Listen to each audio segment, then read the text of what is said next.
Well, I hope you all are getting out and enjoying this beautiful weather. Man, we have been waiting for this all winter. It's got to be 60 finally here in Minnesota. Wife took the kids to a state park today while I was at work, so I snuck out quick for just a little bit after work and did some more cutting. I wanted to video this because, well, I would say I'm done, but I guess I'm never really done. But I'm done with what I want for now. So want to do a video on this. I did do a video on this area, I don't know, probably a month ago, but I've done quite a bit of cutting in it since then. So just a little update. So this is, as I've talked in other areas, our biggest problem tree is ironwood, and it was taking over this small ridge. But this is a great bedding ridge. Get this, bust this tree out of the way. But it's a great bedding ridge, but there was just no food. And the little bit of, if there was a down tree, that's where you'd find a deer bed if you were scouting in here. So I greatly enhanced it today by knocking down trees. And like I've said in other videos, when I'm cutting trees where I'm just flush cutting, getting them to the ground, I'm still cutting them in a way, the same kind of way I do a hinge cut, in that I'm making it very easy for deer to move around. You can see, like, just, I got some brush pile type areas, but I mean, I cut openings all over the place. I want the deer to feel like they can meander around in here very easily. If there was areas where it looked like it'd be a good bedding location, kind of like back in here, cut a little hump going through here. There's spots where I kind of started to rake it out a little bit, like right in here. But there's escape routes going, out that way. You can cut out this way. It's real easy to move around. And the big goal with this was to get the trees down, because there is going to be a lot of sun coming in. Therefore, this ridge will finally get the regeneration that it's needed for years. I mean, it's probably looked this way for many, many years. There's an area where I tucked a little bed back up and in. Got some good escapes kicking out the back. But yeah, it was just a great day to get down, cut trees. I made it so the deer could move easily along the top part of the ridge. So if you look, there's a hole cutting back that way. Got the hole this way. There's lots of jump off routes. You can jump off that way, jump off this way. Like I said, you can never have too many escape routes when you're cutting trees. The deer, if they feel like it's too tight, too boxed in, they just will not use it. So I make lots and lots of routes where you can jump off easily. So in the center here, this is the area where it got to be kind of a big brush pile. But my hope, because we are a winter yarding zone for the deer, my hope with kind of collapsing this area right there is that it'll cage some of our young oaks. You can see we got oak trees there, we got oak trees there. So it'll cage them from browse pressure and get some regeneration, because these oaks, as I've said, will be getting cut soon.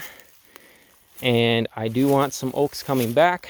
I'll probably come in after a few years and look for my oaks, look how they're doing, see if there's browse pressure, if the kind of my natural cages I've made are protecting the oak regen. If not, I'll come in and I'll just tube the ones that are coming. I don't plan on planting any. I have a feeling I should be able to get some oak regen.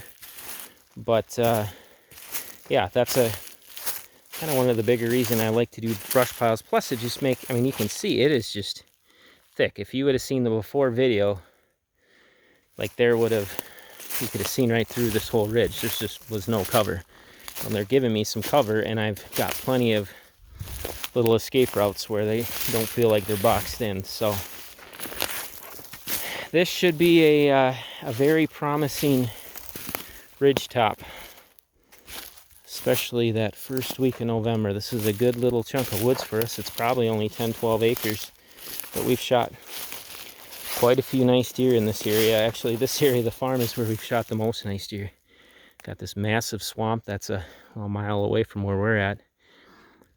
where I'm taking this video, and you'd think that'd be the area we shoot all our nice deer.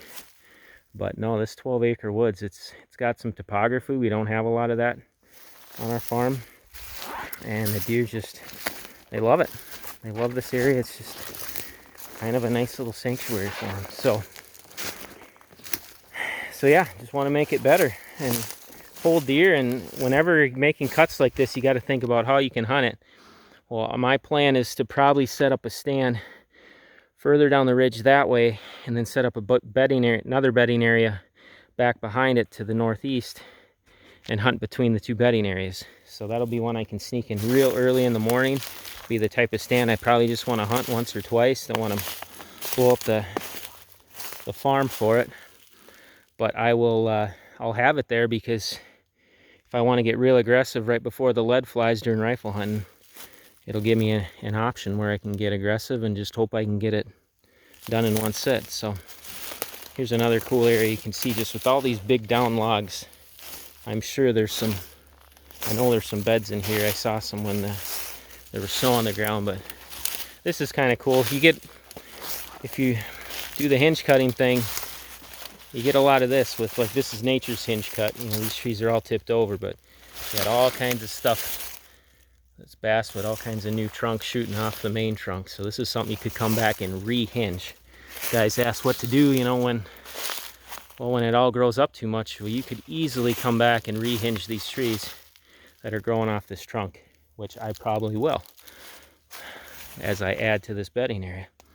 I'll just probably tip them back that way and have some more cover on the ground. So get some more food, get some more cover. Basswood are a great hinging tree. But this is definitely going to be an area I could see a buck hanging out in. If the does want to bed up in that thick stuff, he could be sitting here just scent checking. So, but yeah, also wanted to say that, you know, I've done quite a few hinge cutting videos, but I've said it before and I'll say it again, most of my cutting is not hinge cutting. I am mostly just chopping it and dropping it, flush cutting them, because there are just a lot of tree species that don't work well for hinge cutting. I want to get oak regen up here, so I don't want to be canopying out any areas with hinge cut trees. There wasn't trees that were really hingeable anyway. I might come back through after the logging's done. I got a random basswood. There's one right there. Got a random ash here and there. Might hinge them just to make kind of little bedding nooks. But I'm going for full sun here. That's kind of my ultimate goal. So hinge cut is a phenomenal tool, but that's what it is. It's a tool. You don't want to rely on it solely for all your chainsaw work. It's very strategic. And this is an area that just does not need hinge cutting.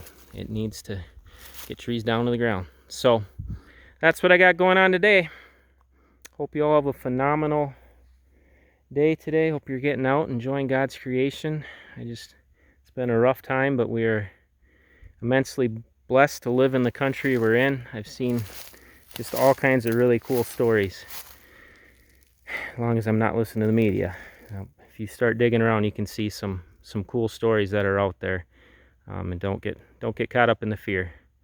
You got to remember, at the end of the day, God's in control. So, and that's what I definitely put my hope and assurance in. So anyway, hope you all have a great evening tonight, and God bless. Take care.